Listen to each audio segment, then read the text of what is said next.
Students कैसे हैं आप लोग। उम्मीद करता हूं कि स्वस्थ होंगे। आइए क्लास 11th में जैसा आप जानते हैं कि न्यूमेरिकल की सीरीज चल रही है, चैप्टर नंबर 3 का न्यूमेरिकल चल रहा है, अभ्यास के प्रश्न चल रहे हैं। उसमें आज हम लोग करेंगे 3.11। इसके पहले किए थे 3.10 तक।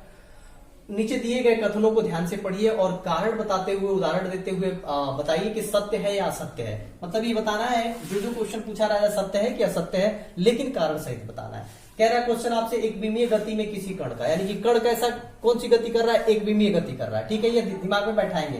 पहला क्वेश्चन कह रहा है किसी क्षण चाल शून्य होने पर भी उसका त्वरण अशून्य हो सकता है। बिल्कुल सत्य बात है। ठीक है, कैसे? जैसे मान लीजिए कि कोई पत्थर का टुकड़ा अगर आप नीचे से ऊपर की तरफ फेंक देते हैं तो एक मैक्सिमम ऊंचाई पर जाकर के उसका चाल क्या हो जाता है, शून्य हो जाता है। ठीक है, तो उस समय चाल शून्य होता है, लेकिन उसी समय त्वरण जो है 9.8 ही रहता है मीटर पर सेकेंड स्क्वायर। ये शून्य नहीं होता, ठीक है, अशून्य रहता है और नीचे की तरफ दिष्ट होता है। यानी कि त्वरण उस समय किस दिशा में काम करता है, नीचे की दिशा में काम करता है और अशून्य रहता है। तो बिल्कुल ये आपका जो है ए बिल्कुल सत्य है। ठीक है, अब जो है दूसरा आपसे कह रहा है कि चाल शून्य होने पर भी उसका वेग अशून्य हो सकता है। चाल शून्य होगा तो वेग शून्य नहीं हो सकता, यानी कि अशून्य ही रहेगा। बिल्कुल जो है ये असत्य बात है। चाल में केवल परिमाण होता है, जबकि दिशा में क्या होता है, वेग में क्या होता है, परिमाण के साथ साथ दिशा भी होता है। इसलिए चाल शून्य हो तो यह आवश्यक नहीं है कि उस समय वेग भी क्या होता है, क्या होगा, शून्य होगा। ठीक है, अब जो है सी आपसे कह रहा है कि चाल स्थिर हो तो त्वरण अवश्य ही शून्य होना चाहिए। चाल स्थिर हो यानी कि चाल घट बढ़ न रहा हो तो उस समय त्वरण अवश्य ही शून्य होगा। तो ये जो है बिल्कुल सत्य बात है। ठीक है, सत्य कैसे है, मान चाल नियत, तो चाल नियत का मतलब चाल भी बराबर नियत यानी कांस्टेंट। तो अगर हम त्वरण लिखें तो त्वरण का फार्मूला हम बताए थे आप लोगों को, डीवी अपन क्या होता है dt, और भी क्या है, भी आपका मतलब नियत है, और नियत का मतलब कि कांस्टेंट वैल्यू, और इस कांस्टेंट वैल्यू का अगर आप कांस्टेंट वैल्यू का डिफरेंशिएशन करते हैं, कांस्टेंट वैल्यू का अगर आप डिफरेंशिएशन करते हैं तो क्या आता है, शून्य आता है। ठीक है, तो यानी कि डी अपॉन डी टी नियत, यानी कि कांस्टेंट का डिफरेंशिएशन 0 होता है, बताया गया था आप लोगों को, तो शून्य होगा। तो ये इसलिए ये क्या होगा, ये बात 100% सत्य है कि चाल स्थिर हो तो त्वरण अवश्य ही क्या होगा, शून्य होगा। ठीक है, अब डी देख लीजिए, चाल अवश्य ही बढ़ती रहेगी यदि उसका त्वरण धनात्मक हो। कह रहा है कि त्वरण अगर धनात्मक हो तो उसकी चाल अवश्य ही बढ़ेगी। ये बिल्कुल असत्य बात है। क्यों असत्य है? क्योंकि त्वरण आपका सदिश राशि है, इसमें दिशा होता है। ठीक है, जबकि चाल क्या है, अदिश राशि है जिसमें दिशा नहीं होता, सिर्फ परिमाण होता है। तो आप कैसे कह सकते हैं कि चाल अगर बढ़ती रहेगी तो त्वरण जो है धनात्मक होगा। त्वरण यदि त्वरण धनात्मक है तो चाल बढ़ती रहेगी, अगर त्वरण धनात्मक है तो वेग बढ़ता रहेगा। चाल कोई जरूरी नहीं है कि बढ़ेगा। ठीक है, तो इसलिए ये बात क्या है, असत्य है। ठीक है, अब आइए नेक्स्ट क्वेश्चन करते हैं 3.12। किसी गेंद को 90 मीटर की ऊंचाई से फर्श पर गिराया जाता है। फर्श के साथ प्रत्येक टक्कर के बाद गेंद की चाल 1/10 कम हो जाती है। इसकी गति का t बराबर 0 से 12 सेकंड के बीच चाल समय ग्राफ खींचिए। बिल्कुल आसान क्वेश्चन है, हमने कर रखा है कम टाइम में करने के लिए। देखिए जो है एक एक स्टेप बाय स्टेप मैं बताऊंगा, 100% आप लोगों को समझ में आएगा। सबसे पहले नोट करिए क्या कह दिया हुआ है, ऊंचाई दिया हुआ है h का मान 90 मीटर। ठीक है, u का मान दिया हुआ है 0। क्यों दिया हुआ है, क्योंकि जो है पत्थर का टुकड़ा यानी गेंद जो है ऊपर से नीचे की तरफ छोड़ा जाता है। तो जिस समय आप जो है गेंद को पकड़े हुए हैं उस समय उसका प्रारंभिक वेग क्या है, शून्य है, इसलिए u बराबर क्या लिखा गया, शून्य। और g गुरुत्वीय त्वरण के अधीन गति करेगा, इसलिए g का मान 9.8 मीटर पर सेकंड स्क्वायर होगा। ठीक है, अब जो है समझ लीजिए क्वेश्चन को क्या कह रहा है कि आपने गेंद को फर्श पे छोड़ दिया तो गेंद फर्श से टकराएगी और टकराने के बाद पुनः ऊपर जाएगी टक्कर के बाद। तो जब ही टकराएगी तो उसके अंतिम वेग का 1/10 कम हो जाएगा। ठीक है, तो यानी कि फिर ऊपर जाएगी और फिर जो है गेंद नीचे आएगी और फिर टकराएगी और फिर टकरा करके जब ही ऊपर जाएगी तो फिर उसके वेग का 1/10 कम हो जाएगा। फिर कुछ ऊपर जाएगी और फिर नीचे फर्श पे टकराएगी और टकराने के बाद जब वापस लौटेगी तो उसके वेग का 1/10 फिर कम हो जाएगा। इसका मतलब कि हर टक्कर के बाद 1/10 जो है उसका वेग क्या होता जाएगा, कम होता जाएगा और अंत में जो है गेंद फर्श पर जो है स्थिर हो जाएगी। तो ये इसी चीज का आपको चाल समय ग्राफ क्या करना है, प्लॉट करना है। ठीक है, तो अब इसके लिए क्या करेंगे, गति के द्वितीय समीकरण से आप निकाल लीजिए t का मान। ठीक है, यानी कि आपने गेंद को छोड़ा और फर्श से टकराया तो छोड़ते समय तो प्रारंभिक वेग 0 हो गया, लेकिन जिस समय फर्श से टकराया अंतिम वेग होगा, तो अंतिम वेग जो है यहाँ न निकाल के, ठीक है, आप अंतिम वेग भी निकालना पड़ेगा, लेकिन पहले आप क्या निकाल लीजिए, समय निकाल लीजिए। कौन सा समय? आपने जो है गेंद को छोड़ा तो कितने समय के बाद फर्श से टकरा गई, तो अगर वो समय निकल जाएगा तो अंतिम वेग भी निकल जाएगी कि कितने वेग से फर्श से टकराई। तो अब गति का द्वितीय समीकरण लगा दीजिए, तो यहां से ये h के जगह पे 90 रख दीजिए और u की जगह पे 0 होगा प्रारंभिक वेग इंटू t1, ठीक है। यानी कि हम मान लेते हैं कि पहला समय जो टकरा रहा है, जितने समय में जाकर टकरा रहा है पहली बार, तो वो समय क्या है, t1 है, और प्लस हाफ, और g का मान 9.8 है, और इंटू t1 स्क्वायर, ठीक है। अब उसके बाद से इसको अगर सॉल्व करेंगे तो ये तो पूरा 0 हो गया आपका, ये पोर्शन आपका 0 हो गया, और ये 2 से कट जाएगा, 4.9 हो जाएगा t1 स्क्वायर, 4.9 t1 स्क्वायर। अब देखिए ये जो है t1 स्क्वायर अगर आप निकालेंगे तो इससे डिवाइड करेंगे तो 90 अपान क्या हो जाएगा, 4.9, ठीक है। अब इसको टोटल को अगर कैलकुलेट करेंगे तो ये देखिए नीचे डेसिमल ऊपर नीचे 10 से गुणा करेंगे तो 900/49 हो जाएगा। यहां से स्क्वायर हटाने के लिए रूट ले लेंगे, तो अब ये 900 का रूट लेंगे तो 30 हो जाएगा, 49 का रूट लेंगे तो 7 हो जाएगा, तो 30/7 हो गया। डेसिमल में अगर इसको आप चेंज करते हैं तो 4.28 सेकंड जो है लगभग आता है, यानी कि कितने समय के बाद वो फर्श से टकरा जाएगा, तो यानी कि 4.28 सेकंड के बाद वो फर्श से क्या हो जाएगा, टकरा जाएगा। ये लगभग में आएगा, अगर आप इसे डिवाइड करेंगे तो कटेगा नहीं, तो हमने लगभग में ले लिया है, ठीक है। अब चलिए, माना गेंद फर्श से भी वेग से टकराया, भी वेग लिख लीजिए, भी वेग से टकराता है, ठीक है। तो चलिए भी वेग से टकराता है मान लेते हैं, ठीक है। तो अब भी निकाल के तो देखते हैं कितना होगा। तो अब जो है गति का द्वितीय समीकरण लगा दीजिए, गति का प्रथम समीकरण लगा दीजिए। तो गति का प्रथम समीकरण जब जो है गेंद ऊपर से नीचे की तरफ आ रही है तो ये धनात्मक होता है, ठीक है, और नीचे से ऊपर की तरफ जाती है तो ऋणात्मक होता है। तो अभी तो ऊपर से नीचे की तरफ आ रही है, उस समय निकाल रहे हैं, तो v बराबर u प्लस क्या हो जाएगा, gt, और v और u क्या है आपका 0, और g का मान 9.8 और t का मान आपने निकाल रखा 4.28। अगर इसको आप कैलकुलेट करेंगे तो 42 मीटर पर सेकंड आएगा, ठीक है। तो 42 मीटर पर सेकंड क्या आ गया, आपका वेग आ गया। कौन सा वेग आ गया, कि जब आपने जो है गेंद को छोड़ा और फर्श से टकराया, तो उस समय का वेग आ गया 42 मीटर पर सेकंड। अब चलिए, गेंद टकराया और फिर पुनः वापस लौटेगा ऊपर, तो उस समय उसका वेग क्या होगा, 1/10 गुना कम हो जाएगा। तो किसका 1/10 गुना कम होगा, 42 मीटर पर सेकंड का, क्योंकि अंतिम वेग तो वही था टकराने का, तो इसका 1/10 कम हो जाएगा। तो अब 1/10 कम होने का मतलब कि इसमें से 1/10 घटा देंगे, तब जाकर के वो प्रारंभिक वेग होगा जो ऊपर की तरफ अब जा रहा है। तो भाई तुरंत टकरा करके वापस लौटा, तब उसका प्रारंभिक वेग कहलाएगा। तो प्रारंभिक वेग को हमने अब v डैश से मान लेते हैं, नया वेग जो है v डैश है, तो अब v डैश क्या हो गया, प्रारंभिक वेग का काम करेगा, ठीक है। तो कितना होगा, तो इसका 1/10 कम हो जाएगा, तो मतलब इसमें से इसका 1/10 घटा देंगे, तो 42 गुणे 1/10, तो 1/10 इसका निकालेंगे तो कितना हो जाएगा, 4.2 इसमें से माइनस हो जाएगा, तो 37.8 यानी 37.8 मीटर पर सेकंड हो गया v डैश का मान। और ये v डैश का मान वास्तव में है क्या, तो v डैश का मान वास्तव में जो नीचे से ऊपर की तरफ जा रहा है उस समय प्रारंभिक वेग कहलाएगा ये, ठीक है। अब जो है गेंद का वेग जो है t2 समय बाद 0 हो जाता है, फिर से टकरा करके वापस जा रहा है, तो वापस जा रहा है तो प्रारंभिक वेग कितना आ गया, 37.8 मीटर पर सेकंड, ठीक है। ये v डैश बिल्कुल लिखा हुआ है, लेकिन ये प्रारंभिक वेग का काम करेगा। फिर ऊपर जाएगा कुछ दूरी ऊपर तक, कुछ ऊंचाई तक जाने के बाद से फिर उसका वेग क्या हो जाएगा, 0 हो जाएगा। तो यही माना जा रहा है कि t2 समय के बाद अब नीचे से चलना शुरू किया तो कुछ समय लगेगा, जहां पर उसका वेग क्या हो जाएगा, 0 हो जाएगा। तो वो समय माना गया t2, कि नीचे से जा रहा है t2 समय के बाद क्या हो गया, उसका वेग 0 हो गया, ठीक है।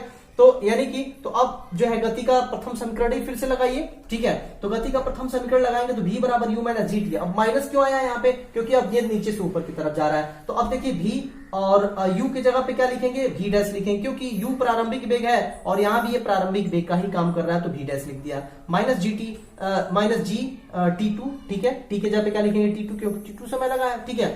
अब उसके बाद से v बराबर क्या है, 0, ठीक है, क्योंकि अंतिम वेग है और जो है आपका अंतिम वेग अब कहीं ना कहीं जाकर के थोड़ी देर के लिए रुकेगा तो 0 होगा, तो ये 0 रख दिया। और प्रारंभिक वेग v डैश आपका है 37.8 रख दिया, माइनस g का मान 9.8 इंटू t2। तो कुल मिला के यहाँ से t2 निकालने का है कि जो है टकराने के बाद कितने समय बाद वो ऊंचाई पर जाकर के उसका वेग 0 हो रहा है और वहां से फिर नीचे आ रही है। तो t2 का मान जब निकाला गया तो देखा गया कि ये आ गया, देखिए यहाँ से इसको इधर ट्रांसफर करेंगे तो -37.8 होगा, इधर भी माइनस है, दोनों तरफ से माइनस खत्म हो जाएगा। 37.8 में 9.8 से भाग हो जाएगा, भाग करेंगे तो लगभग आ गया 3.86 सेकंड लगभग आएगा ये, ठीक है। आप लोग भाग देख लेंगे, ठीक है। तो T2 आ गया, ठीक है।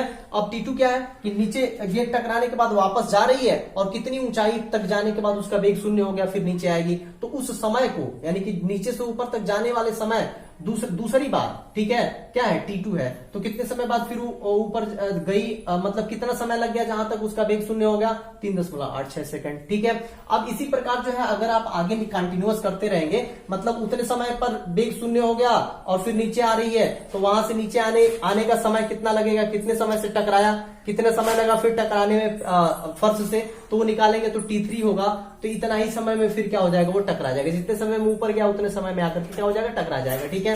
तो 3.86 सेकंड ही लगेंगे और उस समय टकराते समय वेग अब क्या होगा, तो 34 मीटर पर सेकंड निकालेंगे तो आएगा। कंटिन्यूअस करेंगे ऐसे ही इसी प्रोसेस के थ्रू तो ये आएगा। तो हम जो है अब हम लोग को निकालना क्या है, एक चीज और इसमें ध्यान रखनी है कि t बराबर 0 से 12 सेकंड तक ही आपको निकालना है। तो ये 100% 12 सेकंड तक हो गया है। क्यों? क्योंकि पहला हम लोग की जो टाइमिंग आई हुई है, पहला टाइमिंग 4.28 आया है, दूसरा टाइमिंग 3.86 और तीसरी बार 3.86। इन तीनों को आप जोड़ेंगे तो 12 सेकंड के बराबर हो जाएगा। तो हमको कहां तक चाहिए, 12 सेकंड तक चाहिए, ज्यादा नहीं चाहिए। तो अब यहीं तक कंप्लीट हो गया।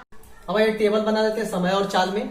तो समय 0 पर चाल 0 होगा, ठीक है। 4.28 सेकंड पर, देखिए 4.28 सेकंड पर जो वेग है वो कितना, 42 मीटर पर सेकंड। तो 42 मीटर पर सेकंड और उसके बाद से इसका 1/10 घट रहा है, तो कितना, 37.8। तो 42 मीटर पर सेकंड से घट करके कहां तक जा रहा है, 37 मीटर पर सेकंड तक जा रहा है। कितने सेकंड में, 4.28 सेकंड में, ठीक है। अगला अगर आप देखेंगे तो अगला जो है 8.14 कहां से आया, ये जरा ध्यान दीजिएगा। अगला जो है 8.48 कहां से आया, तो देखिए जो T2 आपने समय निकाल रखा है, तो उसका अगला समय क्या है, अगला समय ऊपर तक पहुंचने का 3.86 है, ठीक है। तो अब किसमें जुड़ेगा भाई, आप टोटल ये समय में अगर 4.28 में अगर आप जोड़ते हैं तो देखिए फिट बैठेगा आपका। 4.28 में अगर 3.86 अगर ऐड कर देते हैं तो कितना आएगा, 8 6 14 और 8 2 10 1 11 और 4 3 7 1 8। देख लीजिए 8.14 आ रहा है। तो यानी कि ये टाइम और ये टाइम आपका इंक्लूड करके ये लिखा गया है, ठीक है। क्योंकि आगे हम जोड़कर ही तो बढ़ेंगे, क्योंकि हम लोग का टारगेट 12 सेकंड तक पहुंचने का है। तो पहला 4.28 सेकंड और दूसरा 3.86 सेकंड और तीसरा भी इतना ही हो रहा 3.86 सेकंड। तो हम आगे जोड़ेंगे तो देखिए 8.14 पे जो चाल होगा, तो टकराने के बाद जब ऊपर जा रही है तो ऊपर कितने समय के बाद उसका अंतिम वेग 0 हो जा रहा है भाई, 3.86 सेकंड के बाद, ठीक है। तो इसमें जुड़ेगा ये तो 8.14 हो जाएगा। तो इतने समय बाद उसका चाल क्या हो जा रहा है, 0 हो जा रहा है। यानी कि मैक्सिमम हाइट पे पहुंच करके उसका कुछ समय के लिए वेग 0 हो जाएगा, या चाल कह सकते 0 हो जाएगा, फिर नीचे आना शुरू होगा। तो उस समय तो 0 हो गया पूरा, ठीक है। अब फिर नीचे आ रहा है तो कितने समय के बाद अब नीचे टकराएगा, फिर उतने ही समय के बाद 3.86 सेकंड के बाद फिर नीचे जमीन से टकराएगा और फिर पुनः वापस आएगा, ठीक है। तो वापस आएगा तो इसका मतलब कि अब जो है आप 8.14 में 3.86 फिर जोड़ेंगे तो कितना हो जाएगा, 12 सेकंड हो जाएगा। आप जोड़ करके देखिएगा, ठीक है। तो अब 12 सेकंड में अब देख लीजिए 37.8 मीटर पर सेकंड से अब घट करके, और इसका फिर मान लीजिए कि 10% तो घटेगा ना, तो 10% घटेगा तो कितना आएगा, 34 आएगा, 34 मीटर पर सेकंड आएगा, ठीक है। क्योंकि ये 1/10 यानी कि 1/10 क्या होगा, घटेगा, 10% नहीं 1/10 कम होगा। तो 1/10 कम होगा तो 34 मीटर पर सेकंड हो जाएगा। और अब 37.8 से कितना हो गया, घट करके 34 मीटर पर सेकंड हो गया। तो अब ये टेबल आपका तैयार है। अब आइए ग्राफ प्लॉट करिए, ठीक है। तो ग्राफ हमने प्लॉट कर रखा है, समझिएगा ध्यान से, समझ में आएगा। एक एक्सिस आप एक्स एक्सिस बनाएंगे समय का और वाई एक्सिस बनाएंगे चाल का। मीटर पर सेकंड होगा चाल में और सेकंड समय किस में होगा, सेकंड में, ठीक है। अब 0 से हम स्टार्ट करेंगे तो पहला डाटा 0 0 तो 0 0 पे यही रह जाएगा, ठीक है। दूसरा डाटा 4.28 सेकंड, तो 4.28 सेकंड ये है आपका, देख लीजिए 3 6 9 12 हमने दर्शाया है। इधर 10 20 30 और 40 ऐसे करके हमने दर्शाया है। लेकिन हम लोग का डाटा कहां तक है, हम लोग का डाटा 4.28 तक है। तो देखिए 4.28 3 और 6 के बीच में ही कहीं होगा, तो 3 से थोड़ा सा ज्यादा होगा, 3 से थोड़ा सा आगे होगा और 6 से काफी दूरी पर होगा, ठीक है। तो यानी कि लगभग हमने जो है ऑब्जर्व किया तो यहाँ 4.28 यहां पर हुआ, ठीक है। हमने मार्का लगाया कि 4.28 यहां पर होगा, ठीक है। अब उसके बाद से अब देखिए इस समय पर चाल कहां से कहां तक जाएगा भाई, तो 42 से लेकर के 37.8 तक घटेगा। तो पहले इनिशियल में कहां जाएगा, 42 तक जाएगा। तो स्टार्टिंग से चाल हम कहां पर जाएंगे, 42 पर। तो यानी कि ये बढ़ेगा कहां तक, 42 तक, ठीक है। ये देख लीजिए इधर से 42 वाले में मिलाएंगे तो 42 तक ये बढ़ गया, ठीक है, 42 तक। और फिर घट रहा है 37.8 तक आ रहा है। तो देख लीजिए लगभग 34, ये 30 है और ये लगभग यहाँ 34 होगा। इसके थोड़ा सा ऊपर जो है 37.8 होगा और जो 40 के काफी करीब होगा। तो हमने मार्का लगाया 37.8 का यहाँ पर। अब 37.8 क्या हो रहा है, डाउन हो रहा है। तो वहीं पर, ठीक है, उसी समय पर ये कितना डाउन हो जा रहा है, लिखा गया 1.10 कम हो रहा है। तो वही 1/10 कम होगा तो कहां तक आ रहा है, 37.8 तक कम हो रहा है। तो यानी कि आप तुरंत जो है 37.8 से देखेंगे तो ये तुरंत डाउन होगा यहां से और यहां, ठीक है। तो अब यहां पे आ गया, ठीक है। अब उसके बाद से नेक्स्ट जो है इसको कहां से कहां तक मिला देंगे, 8.14 तक। क्यों मिलाएंगे, देख लीजिए 8.14 तक इसका बेग क्या हो गया, शून्य हो गया। तो ये देख लीजिए जब आप शून्य को दिखाएंगे तो शून्य में बिल्कुल जो है ये स्टेट नीचे की तरफ आके मिलेगा। शून्य हो गया, बढ़ नहीं रहा है बल्कि क्या हो गया, घटते घटते घटते घटते 8.14 समय पर क्या हो गया, शून्य हो गया, ठीक है। तो ये शून्य की पोजीशन आ गई यहाँ पर, ठीक है। आप देख सकते हैं 8.1 पर क्या है, शून्य है बेग, ठीक है। अब फिर यहां से बढ़ना शुरू हो रहा है फिर से, ठीक है। तो अब 12 सेकेंड पर 37.8 से लेकर के 34.8 घट रहा है। तो 8.14 से अब बढ़ना शुरू किया, बढ़ते बढ़ते बढ़ते बढ़ते कहां तक गया, 37.8 तक फिर से गया। तो देख लीजिए 37.8 यही है आपका। तो अब 37.8 के सामने मिलाएंगे यहां पर, यानी कि यहां से 37.8 पे मिलाया और कितना डाउन हुआ, 34 तक डाउन हो गया। तो अब देख लीजिए यहाँ पे 34 तक डाउन हो जाएगा। तो देख लीजिए यहाँ पर 34 हमने मार्का लगाया है, तो 34 के सामने यानी कि यहां से यहां तक डाउन हो गया। तो ये आपका टोटल ग्राफ बन रहा है, यानी कि देख सकते हैं यहां से यहां, यहां से यहां, फिर यहां से यहां, फिर यहां से यहां, फिर यहां से यहां। तो अब इसका अगर नाम रखते हैं तो ये मान लीजिए P है, ये आपका Q है, ये आपका मान लीजिए कि R है, ये आपका S है, ये आपका क्या है, T है, ठीक है। तो अब इस तरह से O P Q R S और T, ये इसका क्या बन रहा है, ग्राफ बन रहा है। जो सिचुएशन कह रहा था उसके हिसाब से यही ग्राफ हुआ। तो मुझे उम्मीद है कि ये पूरा वीडियो 100% आप लोगों को समझ में आया होगा। पूरी एनर्जी से पढ़िए। अगले वीडियो में मैं इसके आगे जो है न्यूमेरिकल लेके आऊंगा। न्यूमेरिकल की सीरीज अभी चलती रहेगी, पूरा न्यूमेरिकल कंप्लीट किया जाएगा, पूरी ऊर्जा से पढ़िए।